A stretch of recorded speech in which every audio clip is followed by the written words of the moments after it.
Pripravíme si pšenové placky so zeleninou, restovanými orieškami a baklažánovým dipom.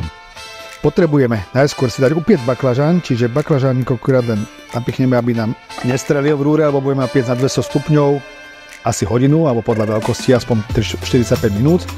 Upečieme a dužinu potom nakráme. Pšeno potrebujeme zbaviť horkosti, to znamená, že ho musíme priliať vriacou vodou, scediť a opakovať to aspoň 3, 4, 5 krát.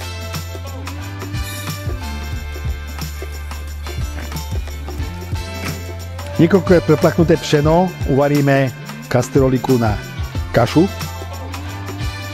a medzi tým ešte môžeme orestovať lieskové oriešky a pistácie, ktoré následne rozmixujeme na drť. Kašu necháme schladnúť a pripravíme si cesto na placky.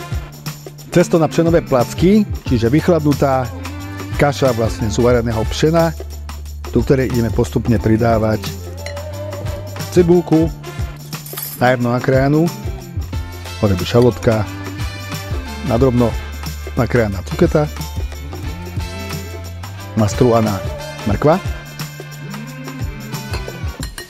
Samozrejme tie restované a vymixované oriešky, čiže pistácie a lieskovce. Podľa potreby 1 až 2 vajcia. A teraz, tie placky majú trošku taký arabský nádych, je tam kurkuma, dipe je rímska rasta, sú tam oriešky a tak ďalej. Dáme tam kurkumy, veľmi zdravá, sol, korenie. So solou zatiaľ opatrne, pretože budeme tam ešte pridávať nastrúhaný parmezán. A vo finále nasekaný koriander. Z hotovej zmesi tvarujeme placky a pečieme na rozpálenej pamäti s olejom.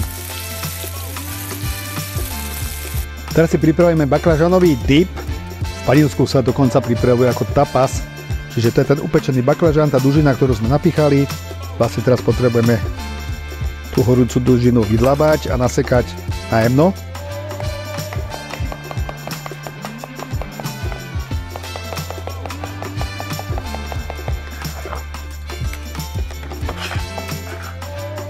Baklažán máme nasekaný, pridáme najemno nakrájanú cibulku, soľ, korenie,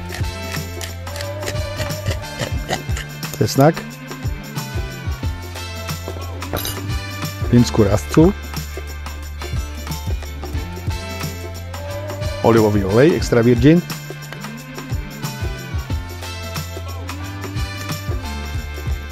vychutíme takú pastu a budeme pridávať grécky jogurt a kyslú smotanu. Vychutíme bielým vinným octom a petržlenovou hňatou nasekanou.